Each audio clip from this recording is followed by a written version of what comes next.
역사에 있어서 아주 중요하고 이야기거리가 아주 많은 그 지역이라고 이렇게 볼 수가 있겠죠. 이쪽하고 나중에 청계천 쪽, 그 동대구 막 쪽이 그 다리가 있습니다. 그래서 여러분들이 이제 이쪽 그 디지털 단지역, 그 디지털 단지역으로 그렇게 보셨지만 예전에 이쪽 그 여기를 뭔지 아세요? 네. 뭐였습니까? 구로공단역이요. 네, 구로공단역. 그래서 이쪽 지역이 이제 그 전철역이 몇 군데가 있어요. 하나는 구로 디지털 단지역. 그 다음에 저쪽으로 가면은 이제 그 1호선이 가산 디지털 단지역. 가산 디지털 단지역은 예전에 이제 가리봉 그 역이었습니다. 거기에서 이제 한자보장 더 가면 이제 지금 이제 금천 구청역. 그거는 예전에 이제 시흥역이었어요. 시흥역. 그래서 시흥역은 지금도 이제 사람들이 많이 헷갈리죠. 그래서 그 시흥역에 예전에는 어떻게 돼 있었냐면은 여기는 그 경기도 시흥이 아닙니다. 잘못 내리신 분은 이렇게 가세요. 이제 서울에 이제 시흥이 있고 경기도에 시흥이 있었죠. 그러니까 사실은 영등포도 시흥이었고 예전에 과천도 시흥이었고 다 이쪽 지역이 안산까지 다 시흥이었어요. 그러니까 범위가 넓다는 거는 뭐를 얘기하자면 행정구역이 넓다는 거는 그만큼 사람이 많이 살지 않았다는 걸 얘기하죠. 많이 살지 않았기 때문에 구역이 이제 많게 되는 거죠. 그만큼 이쪽이 그 낙후된 지역이라는 걸 이제 방지할 수가 있는 겁니다. 그러다 1960년대 이제 들어서면서 이쪽이 완전히 그 천지 개벽을 하고 진짜 그야말로 상전 벽해가 일어나게 된 거죠. 왜 그러냐면은 이제 박정희 대통령이 정권을 잡고 나서 보니까 우리나라를 산업을 발전시킬 수 있는 게 아무것도 없는 겁니다. 그래가지고 이제 수출 드라이브 정책을 이제 그 시도를 하게 된 거죠. 그래가지고 이제 공단을 이제 설립을 하게 됐는데, 뭐냐면은 입지가 좀 좋은 데를 해야 되잖아요. 그런데 이쪽 지역은 사실은 수출을 하게 되면은 사실은 이제 인천하고도 좀 가까워야 되죠. 인천하고 한 25km 가까운 지역이거든요. 그 다음에 또 뭐가 있었냐면은 영등포역이 또 굉장히 또 가깝습니다. 그 다음에 이 앞쪽이 이제 시흥대로라고 해서 이제 조선시대 때는 그 정조가 아버지 이제 사도세자를 이제 참배하기 위해서 갔던 그 시흥대로가 좀 있었고, 그 다음에 안양천이 있고 이제 조림천이 있다 보니까 공업연구소가 아주 풍부한 그런 곳이었어요. 그리고 이쪽이 또 구름 지역은 있지만 그러나 그렇게 좀 대구와 평평한 그 지역이기 때문에 굉장히 공단을 입지하기 굉장히 좋은 그런 곳이었어요. 그래서 이쪽에 이제 구로 공단이 이제 들어서게 되면서 이쪽이 완전히 이제 지형이 이제 바뀌게 된 거죠. 그러면서 이쪽 지역은 산업화를 이끌어갔던 하나의 그 현장이기도 하면서도 그러나 굉장히 많은 하나의 그 근대화에 있어서 그 역사적인 왜곡이 또 이루어진 곳이라 그렇게 볼 수가 있습니다. 노동자들이 그만큼 이제 많이 오면서 노동의 이제 착취가 또 이루어진 것이고, 그래서 여러 가지 면에서 굉장히 좀 의미가 좀 깊은 곳이라고 볼 수가 있는데, 오늘 접수하는 분은 이제 그와 더불어서 문학적 작품들이 또 굉장히 많이 좀 이쪽을 배경으로 해서 많이 그 흥정이 많이 됐습니다. 그래서 여러분들이 잘 아시는 이제 그 신경숙의 그 외딴방이라든지 또 이문열의 뭐 구로아리랑이라든지 여러 그 작품들 그런 것들을 같이 보면서 그 배경이 되는 그런 것들을 이야기하면서 그렇게 가도록 하겠습니다.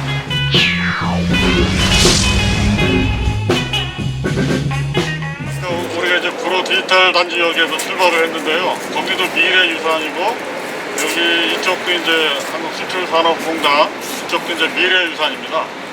여러분들이 보시고 있는 이 상이 수출의 그 여인상이에요. 수출의 여인상. 그래서 아시는 바와 같이 우리나라의 그 수출을 이끌어갔던 그 분들이 사실은 그 공순이라고 불렸던 이 16세에서 한 20세 그 전에 그 어떤 젊은 그 여성들에 의해서 사실은 우리나라 그 수출이 전인이 되었다고 생각을 할 수가 있습니다. 그래서 그 이제 우리나라 군인이 한 60만 명 되는데 나라를 지키는 뭐 군인과 뭐가 다를 게 있겠느냐, 그래가지고 수출, 뭐 역군, 뭐 그런 말을 많이 쓰지 않았습니까? 여기 보면 이제 그거를 이제 기념하기 위해서 1967년에 여기가 이제 공단이 3개가 있는데 1공단, 2공단, 3공단이 있거든요. 67년에 이제 이 공단을 조성하면서 세운 이 탑입니다. 그래서 이 박정희 대통령의 뜻을 받들어가지고 이제 67년에 이쪽에 이제 공단이 이제 들어있어요. 1공단. 그 다음에 2공단은 1979년, 1969년에 이제 2공단이 들어서고 3공단은 73년에 이제 그렇게 들어있게 됩니다.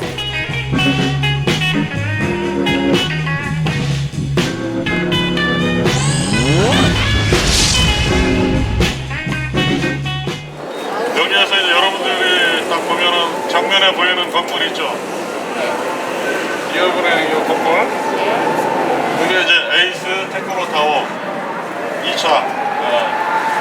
거의 말하는 뭐 시식산업센터라고 이제 그렇게 이야기를 하죠. 지금 이제 공단의 모습을 찾으려 찾을 수가 지금 없는 그런 상황입니다. 그리고 이제 기업은행 요 건물이 이제 신경숙이 이제 다녔던 동남전기라고 하는 데인데요. 그 동남전기가 사실은 1994년부터 이쪽에 이제 공단이 이제 들어서면서 일본으로 제일 먼저 이 공단에서 수출을 한 그러니까 적은 회사가 좀 아니었던 것 같습니다. 그래서 이제 작품의 배경을 보면은 한 1000명 정도가 이제 그 공원으로 근무를 했다고 그래요. 근데 지금은 전혀 아무런 흔적도 남아있지가 않죠. 그래서 이쪽이 이제 1단지입니다. 1단지, 2단지, 3단지가 되는데 1단지는 여기서부터 어디까지냐면은 저쪽 남부순환도로까지가 이제 1단지고요. 남부순환도로에서 이제 경부 전철역까지가 이제 거의 2단지고 그거 넘어서 이제 광명 가는 쪽이 이제 3단지로 그렇게 나눠. 그런데 여기에서 이제 신경숙이 어떤 일을 했을까요? 여기서 이제 한 달 동안 이제 직업훈련에서 일을 하고 이쪽에서 이제 근무를 하는 겁니다. 그래서 테레비과가 있고 스테레오과가 있는데 신경숙이 했던 게 뭐냐면 그 컨베이어 벨트에서 뭐냐면은 이제 그 판에다가 나사를 이렇게 돌려가지고 하나씩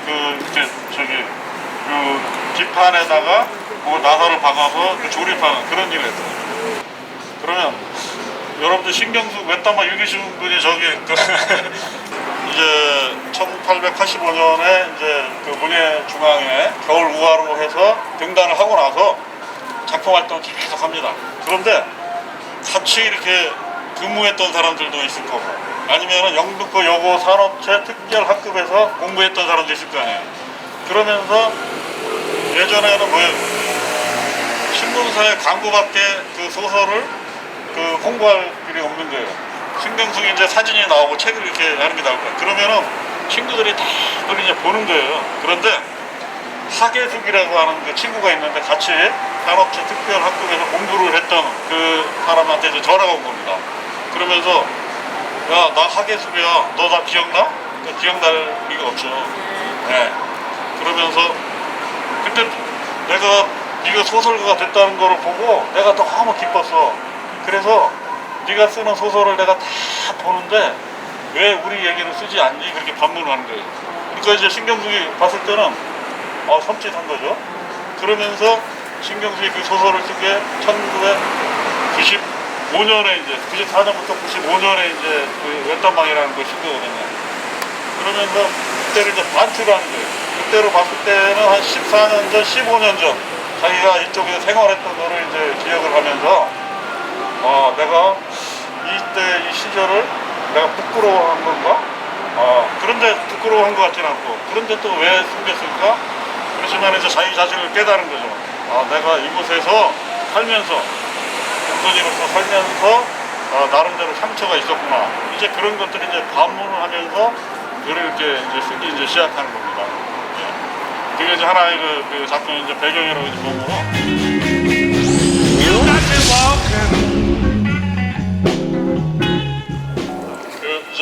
미래유산 구로유 시장에 오셨는데요. 여기도 서울 미래유산으로 이제 지정된 곳입니다. 한때는 굉장히 사람들이 많이 다니는 큰 시장이었어요. 그래서 남대문 시장, 동대문 시장, 그다음에 구로시장, 그 서울에서 3대 시장으로 이제 뽑혔던 것으로 이해를 할 수가 있습니다. 그런데 이제 해설을 보면은 이게 언제 생겼냐면 1962년에 생겼어요. 근데 보통 알려지기를 공단이 이제 생기면서 다시 생겼다 그렇게 설명을 많이 합니다. 잘못된 설명입니다. 공단은 67년에 인공단이 생긴 거거든요. 62년에 생겼다고 하는 거는 한참 거리가 먼 거죠. 왜냐하면 이제 우리가 또 지나가는 길에 보실 텐데, 이제 이쪽이 이제 공연주택이 굉장히 많이 공연주택인데, 61년, 62년에 공연주택이 이제 저쪽 편에 많이 생기면서 거기에 이제 수천 세대의 그 작은 그 집들이 많이 생겼습니다. 그러면서 그 사람들을 위한 그런 그 시장으로 그렇게 생긴 겁니다. 지금 우리가 이제 오신 거는 이제 남구시장을 지나서 이제 구로시장으로 이제 오셨는데, 한참 이제 번성할 때가 이제 70년대, 80년대. 그때는 이제 보통 그 우리 공원들이 이제 고향으로 내려갈 때 한복을 많이 입고 갔다 갑니다. 그때는 이제 결혼식을 해도 남자는 뭐예요? 그 곤색 양복, 여자는 한복. 그게 거의 뭐 스탠다드한 그런 포맷이었잖아요. 그래가지고 이쪽 이렇게 오시면서 봤겠지만 여기에 한복집이 한 100군데가 그렇게 됐다고 합니다. 근데 지금 이제 한복을 사지를 않고 이제 거의 이제 임대 형태로 그렇게 되잖아요. 그래서 이쪽에 이제 많이 퇴락을 했고, 남구시장 맨 처음에 왔던데 그쪽은 나중에 생겼는데, 그쪽은 그 원래 구로시장 앞에 있는 그 노점이었습니다. 그래서 지금 하는 노점이었는데 지금 거기에 이제 더 커버리는 그런 그 상황으로 이해를 하시면 됩니다. 그러다가 2012년에 이쪽에 이제 그 화재가 대형 그 화재가 나서 이쪽을 다시 리모델링하고 시설을 굉장히 많이 보수를 한 그런 시장으로 보면 되겠습니다. 그래서 이쪽 상인들끼리도 굉장히 좀 친하고 아주 전통 그 시장의 그런 모습을 잘 보이고 있습니다.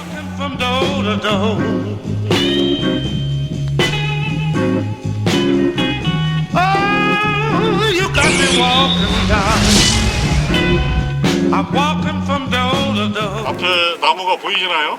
네. 이 나무가 무슨 나무일까요? 예? 승장이 있던데. 칡백나무라고 한답니다. 칡백나무. 저도 칡백나무 이름은 많이 들었지만은 이런 나무를 보면 향나무라고 생각을 했지 칡백나무인 줄은 몰랐는데 이게 이제 칡백나무라고 이제 하는데요. 멋있는데. 네, 이게 수령이 이제 500년 된 나무예요. 그래서 이 나무가 원래는 여기가 하나 있었고 이쪽 편에 한 20m 떨어진 데 또 있었는데 해방되고 나서 하나는 이제 죽었다고 합니다. 그래서 하나만 지금 살아남았는데, 하나의 그 구로 이쪽 지역을 지키는 하나의 수호신과 같은 그런 역할을 합니다. 그래서 이 나무 안에 예전에는 뭐 커다란 뭐 뱀이 뭐 살고 있고, 그래서 그게 이제 이 동네를 지켜준다 그런 게 좀 있었고, 그래서 지금 이제 이쪽 지역이 사실은 원래 구로의 그 가장 그 원래 사람들이 살았던 곳이라고 그렇게 이해를 하시면 될 것 같습니다. 그래서 이쪽은 이제 골말이라고 부르는 곳이고요. 조금 이따 이제 가리봉 시장으로 이제 갈 건데요.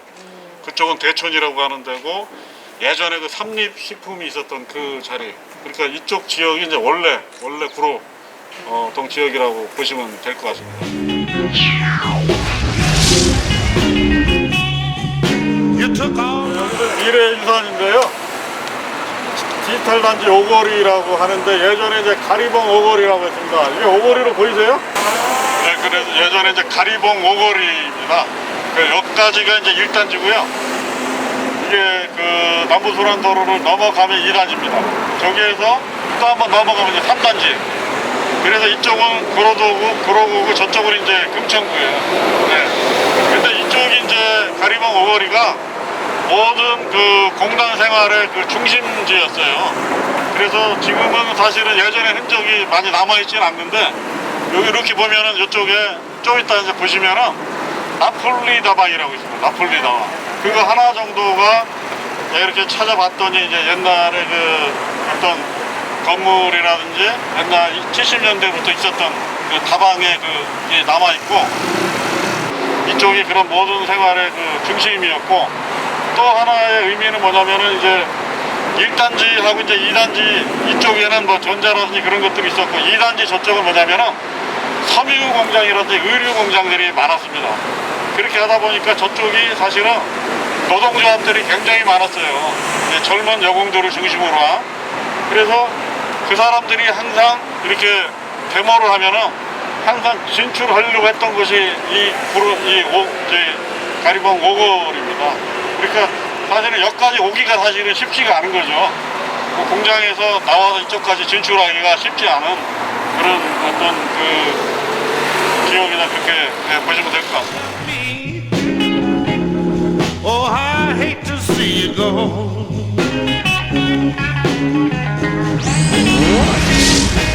It's lonesome in my bedroom. 여러분 이제 구루동 저기 동맹 파업이라고 들어보셨나요? 예. 저도 사실은 역사에 조금 관심이 있는 사람인데 저도 사실은 요번에 그 해설을 하면서 처음으로 이제 알게 됐습니다. 이게 1985년에 일어났던 겁니다.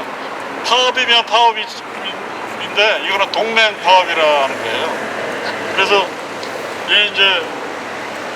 이 마리오 그 아울렛이 예전에는 그 효성물산이라는 데가 있었고요. 그 건너편에 대우 오페로라고 하는 데가 있었습니다. 거기에 이제 노동조합을 막후에서 결성하고 조직한 사람이 여러분들이 잘 아는 지금의 그 정의당 그 심상정 씨가 이제 거기에서 7, 8학번인데요. 대학교 1학년 뭐 맞추고 이제 이쪽에 이제 들어온 거죠. 그래서 대우 오페럴에서 그쪽에서 노동조합을 이제 결성을 하고 거기에서 잘려 있는 그런 상황이었습니다. 그런데 그때 6월 22일인데 이제 그때 2단지 같은 경우에 섬유 노동자들이 많았다고 했지 않습니까? 그러면 우리나라가 이제 청계 피복도 그렇지만은 이분들이 결속이 좀 잘 되는 그런 그 분들이에요. 그래서 2단지 이쪽 지역에 그 회사가 한 58개 정도가 있었는데 33개 정도가 노동조합이 이렇게 그 다 구성이 돼 있는 상태였어요. 그래서 이분들이 모여가지고 회사를 가릴 것도 없이 모여서 같이 이제 뭐 그 연합 활동을 하고 그랬던 상황이었는데 6월 22일에 어떤 일이 일어났냐면 안양에 가서 이 그 연합으로 모여가지고 각 그 회사의 대표들이 모여서 이제 교육을 받고 있는데 대우 오페럴에 있는 노조 간부 3명이 잡혔다는 겁니다. 그래서 그런 하나의 그 역사적인 하나의 그 뭐 현장이다 그렇게 이해를 하시면 될 것 같습니다. Just me and my telephone. 여기가 저기 가산 디지털 단지역입니다. 예전에 여기 혁명이 뭐였을까요? 예전에? 가리봉이요. 네, 가리봉역. 그래 우리가 시작을 이제 구로 디지털 단지역에서 시작을 했는데 이제 거의 끝날 무렵 되니까 이제 가산 디지털 단지역까지 온 거죠. 그래서 여기는 이제 2단지고 이거를 이제 건너가면 이제 저쪽에 보이는 거는 이제 3단지예요. 3단지. 그 집 조금씩 이제 단지마다 좀 특성이 좀 있는데 그래서 이 역은 원래 그 처음부터 그 1호선이 처음부터 생겼던 그런 역은 아니고요. 구로역 다음에 이제 저쪽에 그 시흥역이 있었고 이거는 뭐냐면은 맨 초두에 말씀을 제가 드렸었는데 무역 박람회를 냈다고 말씀을 드렸잖아요. 1968년이었습니다. 그래서 그때 이제 강남의역이라고 해서 새로 생겼는데 그때 이제 워낙 사람들이 뭐 서울 시민들이 거의 200만 명 정도가 오다 보니까 그때 뭐 버스라든지 그런 그 대중교통이 활성화되지 않았던 시절이기 때문에 이 역을 만들었는데 그때는 다리에 이쪽이 있었던 게 아니고 수출의 다리 그쪽에 있었다고 합니다. 네, 그래서 지금은 이제 하나의 정말 이 구로공단의 그 노동자들을 위해서 생긴 그런 그 역으로 그렇게 이해를 하시면 되고요. 그 다음에 신경숙의 그 웹단방을 이렇게 보더라도 이 역이 굉장히 많이 나옵니다. 그 방에서 문을 열면은 이제 역이 보인다. 이제 그런 얘기를 하고 여기에서 사람들이 이렇게 그 내려오는 모습이라든지 그다음에 여기서 이렇게 내려오면은 자기 집으로 길이 이제 세 갈래가 있었다고 합니다. 여기 지금 이걸로 이제 볼 수는 없겠지만은 그런데 맨 왼쪽에 있는 길을 통해서 이제 들어가면은 자기 집이 있었다고 그러고 그런데 어떤 길로 가든지 다 공단으로 연결되는 그런 그렇게 이제 묘사가 됩니다. Yeah, don't you make my bedroom dark. 제가 저기 몇단방 소설을 보면서 이쪽에 제가 답사를 와서 이제 보니까 제가 어떤 착각이 드냐면은 여기 이 집이 정말로 그 신경숙 작가가 살았던 집이 아닌가 그런 생각이 들 정도로 뭐 작품을 읽어보셨다고 아까 선생님 말씀하셨는데 너무 똑같아요. 왜냐면은 집에 대한 그 뭐 묘사라든지 아니면은 그 작품에도 보면은 그 옆에 이제 그 차고지가 있다고 했거든요. 고용운수라고 118번 그 차고지가 옆에 바로 있어요. 그 다음에 여기서 문을 열면은 바로 저기 그 가리봉역 지금 가산 디지털 여기 보인다고 했고 그래서 너무 똑같아서 제가 물어봤습니다. 혹시 예전에 신경숙 그 살았던 그 집을 매입을 해서 이거를 노동자 시험관으로 만든 게 아니냐 그랬더니 그건 뭐 아니라고 하더라고요. 이 건물은 1985년에 뭐 지어졌던 거라고 이제 합니다. 여기가 세계에서 최고로 큰 뭐 공업단지라고 하지만은 그러나 그 생활하기에는 굉장히 열악한 그런 조건 속에서 했던 것 같습니다. 우리나라 수출액에 이쪽에서 그 수출했던 게 거의 한 10% 정도에 육박을 했습니다. 그래서 한 100억 구 수출했다. 그러면 그때 한 11억 달러를 이쪽 공단에서 1단지, 2단지, 3단지에서 여기서 일했던 그 노동자들의 그 노동에 의해서 이렇게 어떤 면에서 그게 우리나라 산업 발전을 이루었던 그런 하나의 그 한가의 기적을 뭐 체험한다고 그럴까. 그러면서도 또 한 가지 아쉬웠던 게 우리가 방금 이제 그 구로 동맹 파업도 말씀을 드렸습니다만 그런 거라든지 아니면은 구로공단 농지 뭐 그런 뭐 탈취 사건이라든지 그런 어떤 그 흑역사도 사실은 공존하고 있었던 거죠. 그런 하나의 그 어떤 60년대, 70년대의 어떤 삶의 궤적을 여러분들이 답답히 이해를 하시면 될 것 같습니다. 오늘 그 장시간 동안 이렇게 함께 해주셔서 감사합니다. 네, 해설 이동석이에요.